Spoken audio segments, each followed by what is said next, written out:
पाहूयात टॉप 9 महत्त्वाच्या बातम्या। नाशिकमधील वृक्षतोडीवरती हरित लवादाकडून 19 जूनपर्यंत स्थगिती। वृक्षतोडी विरोधातील प्रकरणात स्थगिती उठवण्याची मनपाची मागणी आहे। राष्ट्रीय हरित लवादाने ही मागणी फेटाळली आहे। आपत्कालीन परिस्थितीत ही झाडे तोडण्यासाठी लवादाची पूर्व परवानगी बंधनकारक आहे। देशातील विधानसभा निवडणुका होताच भारतामध्ये पेट्रोल डिझेलचे दर किमान 5 रुपयांनी वाढण्याची भीती आहे। युद्धामुळे महाग झालेल्या कच्च्या तेलामुळे आणि डॉलर महागल्यामुळे परिणाम होण्याची शक्यता आहे। महाग कच्च्या तेलामुळे इतर देशांची पेट्रोल डिझेलच्या दरात वाढ करण्यात आल्याचं सांगितलं जातंय।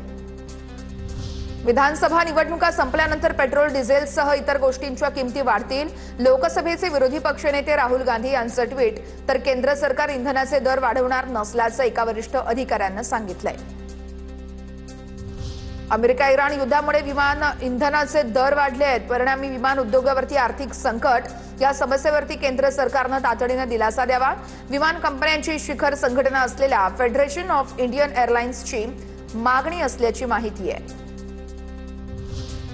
राज्यात उष्माघाताचा धोका वाढलाय। 1 मार्च ते 20 एप्रिल दरम्यान राज्यभरात 39 उष्माघात रुग्णांची नोंद झाली आहे। अकोल्यामध्ये 11, नंदुरबारमध्ये 6 आणि रत्नागिरीमध्ये 5 या सर्वाधिक उष्माघाताची प्रकरणं आढळलेली आहेत। राज्यात भीषण उकाड्यामध्ये आता वीज टंचाईचं, वीज संकटाचं सावट निर्माण झालेलं आहे। भीषण उष्णतेमुळे विजेची मागणी 32,000 मेगावॉटच्या पुढे गेली आहे। पाण्याअभावी उत्पादनामध्ये मोठी घट झाली आहे, त्यामुळे राज्यात वीज संकटाची चाहूल निर्माण झाली आहे।